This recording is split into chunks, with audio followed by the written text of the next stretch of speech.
any number can be in this complex form. That form is a plus bi. This a plus bi can either represent a real or an imaginary number. What I mean by that is that normally you would just have a equals to your number and perhaps b equals to 0, meaning that since you just have a, you have a real number. When b is not 0, we typically have an imaginary number.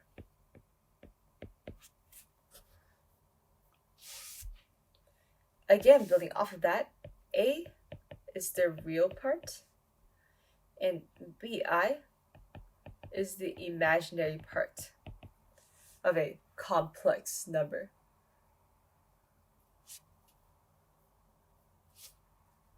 So now that we know what a complex number is, let's talk about how we can transform a complex number through addition, subtraction, multiplication, and division.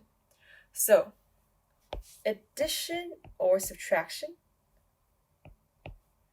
is basically the same as what you would do to a random variable. For example, maybe x. You transform it in about the exact same way. Aside from minding the fact that I is not a variable, I is actually some imaginary value. So for example, if I have 4 plus 6i plus 2 minus 2i, you can simply treat this I, in at least in terms of algebra, before you try to make it into anything else, as simply another variable. So pretend I is the x of your typical math questions. If I were to simplify this, I'll simply get 6 plus 4i. Nothing too special. What about subtraction?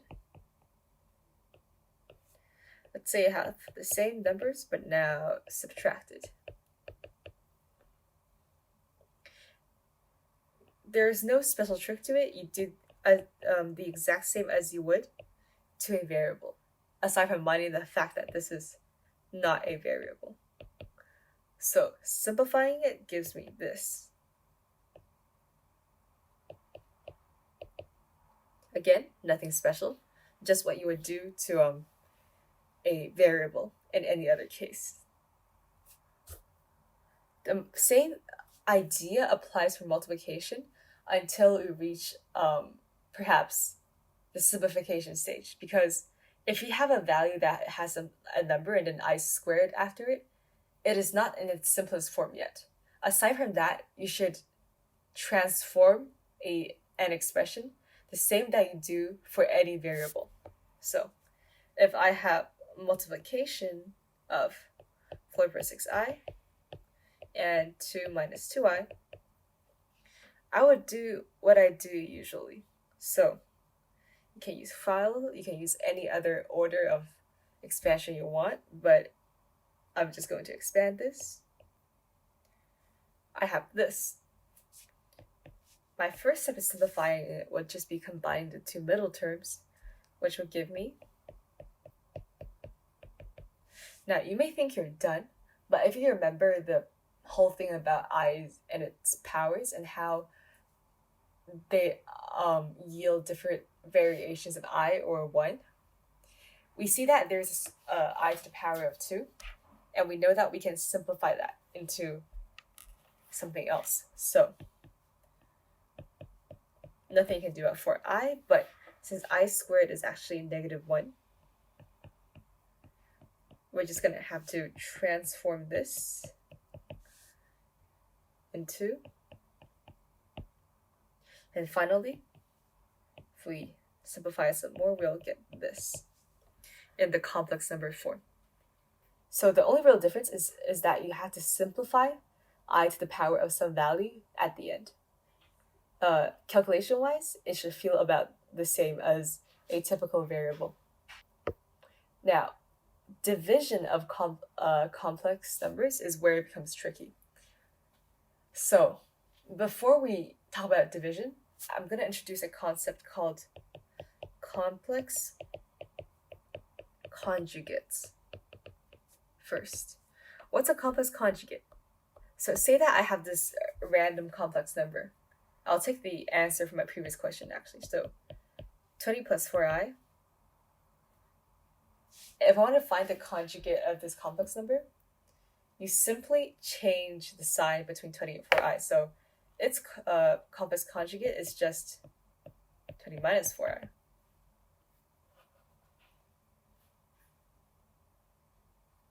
Now, why do we need to talk about this?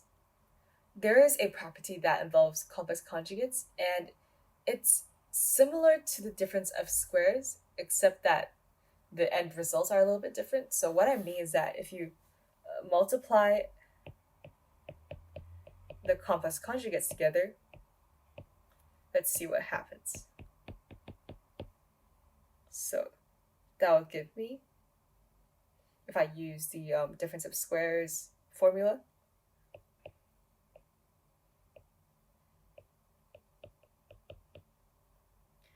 which will then give me, if I simplify for I squared,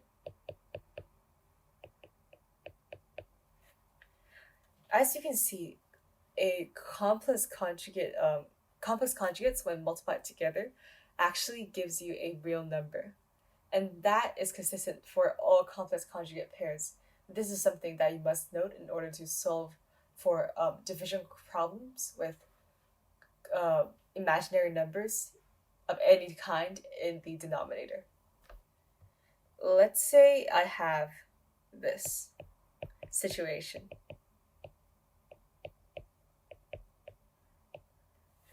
Now, you can't really have imaginary numbers in your denominator, so the strategy is to use complex conjugates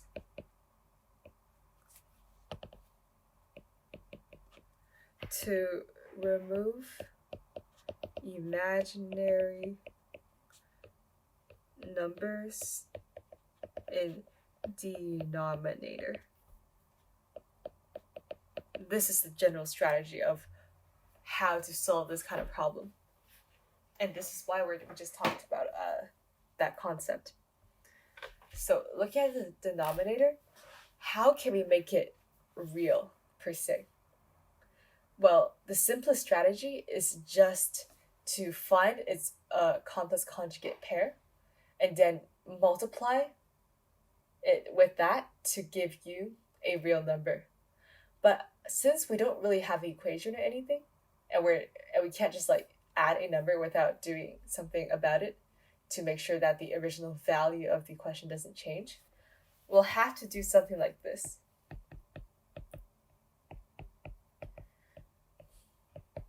So we basically multiply by this term, 1 plus 2i divided by 1 plus 2i, which is just 1 if you technically simplify it. So this is valid. You can multiply anything with the value of 1 and it'll still be the same value. Now let's use the property that we talked about before, where we can turn complex conjugates into real numbers by simply simplifying. On the top, I'll have this situation. On the bottom, using the difference of squares, I can quickly know that I'll have this kind of situation. Now, simplifying the numerator gives me, or rather expanding the numerator gives me,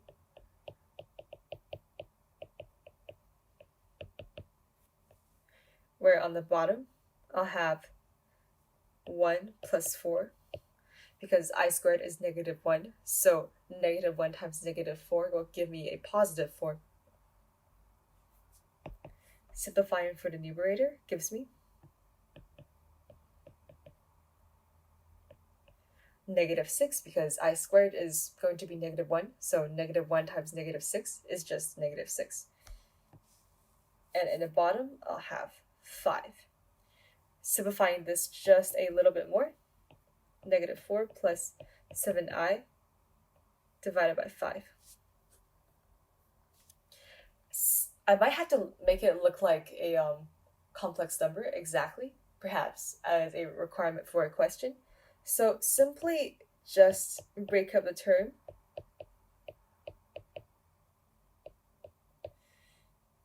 and there you have your complex number as the result of the multiplication, or sorry, the division of these two imaginary numbers, with this being your real component and this being your, use a different color, and this being your imaginary component. Now, in terms of applying this to what we learned before, quadratic equations, this is a very useful tool to solve quadratics that can't be solved without involving imaginary values. So previously when we talked about how when we have a negative discriminant that we can't really have any real solutions for the value of x, now you should know that you can have imaginary solutions to the value of x. So what do I mean by that? Let's use an example. Now, not all situations have to involve imaginary numbers, but technically, if you want, you can always do this. But that is a topic for another day. So let's say I have x squared plus 2x plus 14 equals to 7. And if I try to do this the normal way, which is just making it x squared plus 2x plus 7 equals 0. If I try to see what the discriminant is, I'll simply see which, if I plug in all the correct values, will give me, which is just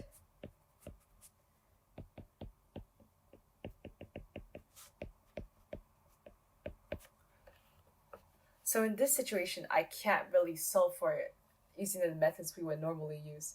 I can't even graph it using if I were to try to use a normal XY plot. If I graph that, I cannot even find the solutions for this situation. So instead, I'm going to involve imaginary numbers to find my solution. To do that, I can complete the square in this situation. I do that by first subtracting 14 on both sides so that I can remove the constant term that's interfering with my calculations. And using the formula, b over 2 squared, to find my new perfect square constant term, I can see that 2 over 2 gives 1 squared. And I'm just going to add 1.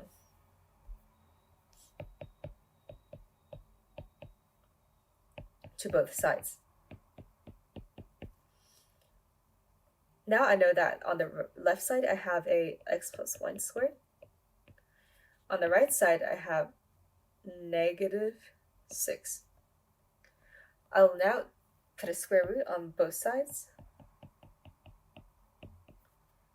which will give me a positive or negative square root of negative 6. But as we know, we can't really have a negative number underneath the square root, so I'll involve this property that we talked about before to get rid of that negative 1, with my a being, okay, not related to the quadratic equation, but my a just being negative 1. Apologies.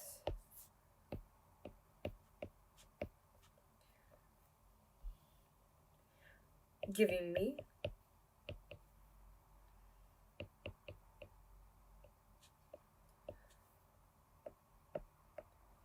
now, since I'm almost done, I can see that I'll have two solutions for x.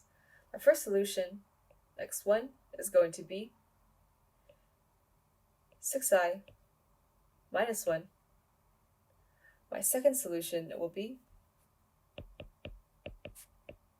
negative 6i. So let me write this.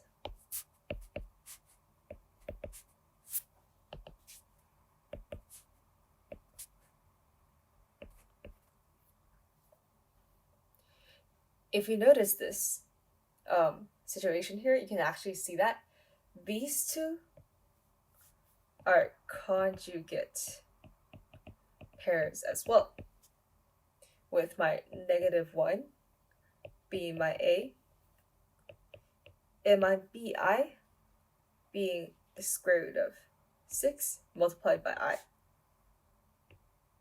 plus minus.